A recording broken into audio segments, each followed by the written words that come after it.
Tawag to kuya? Kalampunay po. Kalam Kalampunay yung kalbo. Kalampunay daw po ito. Search mo pa sa Ayan, Google. tingnan po natin yung kanya. Makikita mong bulaklak yun. Oh. Parang talong. Ano no? Oo, parang talong. Okay, tingnan natin yung isa. Naka ano na po siya. Yun oh. Yun. Yun kanyang bulaklak nung nakabuka na. Ayan oh. Ito po kuya, ano ito? Di pa ito nakabuka. Ito siya. Bubuka pa ito? Di na po, mapuputol na ba yun. Mapuputol. Kabulaklak ulit. Para siyang talong no? Opo. Pero yung kanyang parang buko. Ano to? Ano po itong ito siya? Kalampunay po yung pag nainog na po yan. Pwede na pong gawin gamot. Ah, ito ay bunga niya. Opo. Ah, bunga. Talang. Okay. Anong kagamutan to kuya? Bye ko lang po yung buto. Yan.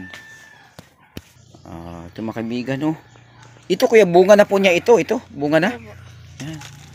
Ito, lalaki pa ito. Opo. Ito naman, ano ito? Ito. Nalanta po yung bulaklak. Ah, bulaklak. Ay, pinagbubunga na yata ito. Yan o. Tapos po, pag nalanta na po yun, saka na po magsisimula ito. Ayun. Pag natanggal na po itong bahay. Kalampunay mga kaibigan. Ano pong kagamutan to kuya? Gamot din sa ano. Ha? Gamot ito, gamot? Ginagamit to sa gamot sa? Ngipin po. Gamot sa ngipin. Para sa ano? Pag masakit ang ngipin, ito po yung ginagamit. Paano ginagamit? Patingin na po ng buto. Ito na kuya, banda. Yun. Ito yung buto. Ito yung ginagamit. Opo. Ha? Okay, di pa natin alam kung paano gamitin dito.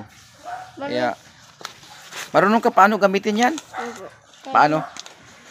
Dinidikdik po yan o kinakain? Di po, pinainitin po yung paso sa ulo. Ah, mayroong proseso pala. Kalampunay mga kaibigan. Para po hindi maano yung... Okay. Ngayon pala ako nakakita ng kalampunay. Yun. Dami yan dati sa Kalagwas. Ito. Yung bulaklak niya nakabuka na po siya. Pag ano na. Tapos mangyayari ito na siya. Ito na. Yan o. Ibig sabihin ano pala yan? May maraming buto. Yun o. Gandang bulaklak niya mga kaibigan o. Yan. Kalampunay. Okay. Sa mga hindi pa nakakita ng kalampunay, ito. Yan o. Kalampunay na gamot. Ginagamit sa gamot pala ito. Ang paggamot sa sakit ng ngipin.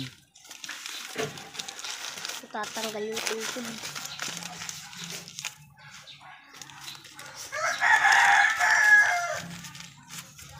Kaya nga masakit.